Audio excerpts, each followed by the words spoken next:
Hydrant preparation and disinfection for in-system inspection training. This demonstration walks through a complete hydrant preparation, disinfection, inspection, and return to service workflow.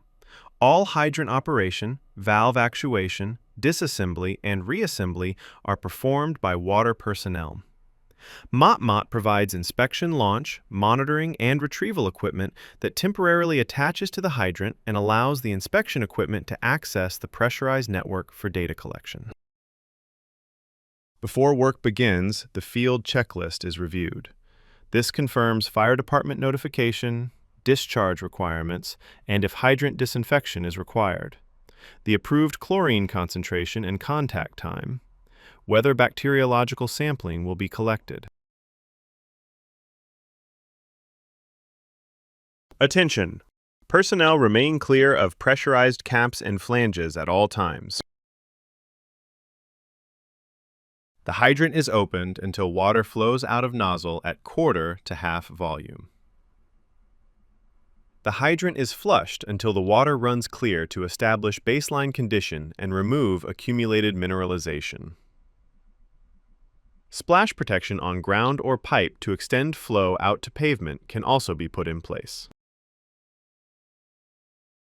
The isolation valve is closed while counting and recording the number of turns and direction. This information is documented for accurate restoration later. After the isolation valve is fully closed and the water nozzle stops dripping, this confirms the isolation valve seats properly. Next, the isolation valve is fully reopened to clean the valve seat, then fully closed,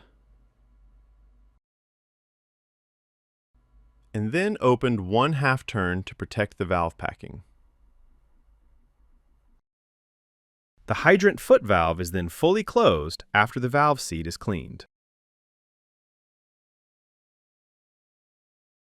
A pressure cap and ball valve is installed.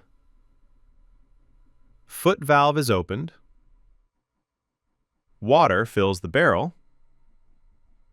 And the hydrant is briefly pressurized to inspect the barrel, flanges, and ground surface for leaks. Air is vented through the ball valve and personnel remain out of the line of fire of pressurized components. The hydrant foot valve is then closed and operating nut is restored to the sweet spot. Ball valve cap is used to relieve pressure and cap is removed. The ball valve is open. Hydrant nozzle is observed until dripping stops to verify the foot valve is seated. When disinfection is required, the hydrant barrel and any wetted internal surfaces are disinfected in accordance with AWWAC 651. The pressure cap is removed, water is drained from the barrel, and chlorine is added. The pressure and ball valve caps are reinstalled, the ball valve is closed, and the hydrant foot valve is opened. The hydrant barrel is filled slowly to avoid creating turbulence. The ball valve removes as much air as possible while minimizing chlorine loss. AWWAC 651 provides multiple approved disinfection methods. The method used is selected by the water personnel and documented in the field checklist. For controlled depressurization of water mains, repair procedures commonly apply 200 milligrams per liter of free chlorine with a minimum 30-minute contact time.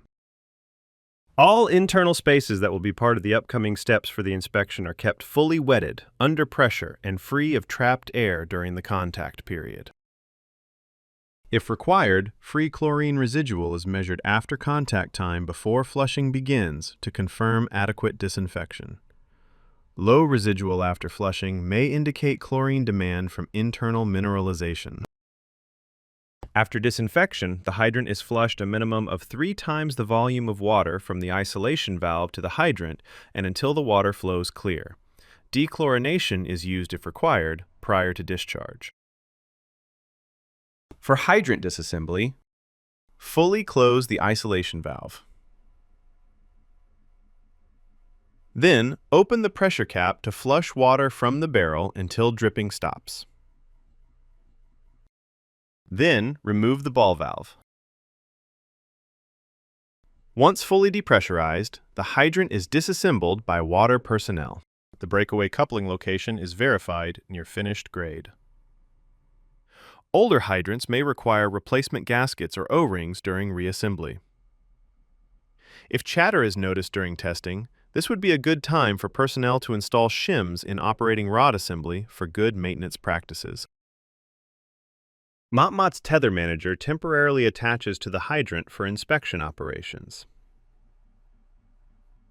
This equipment is sprayed with 1% chlorine or soaked in 200 milligrams per liter solution 30 minutes prior to use. The water personnel retains control of all valves and hydrant hardware. If required by the water personnel, the tether manager attachment is again disinfected using the same AWWAC 651 appurtenance method prior to inspection. Note, the tether manager was disinfected prior to install. The isolation valve is fully opened to pressurize the system.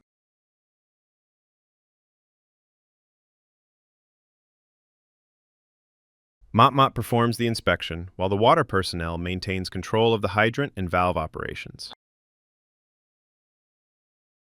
After inspection, isolation valve is fully closed. Hydrant barrel is fully depressurized.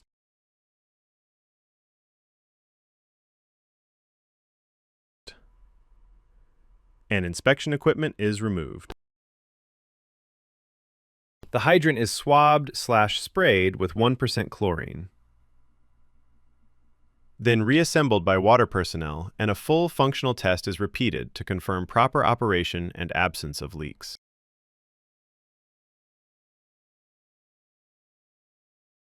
The hydrant is returned to service only after passing all tests and completing documentation.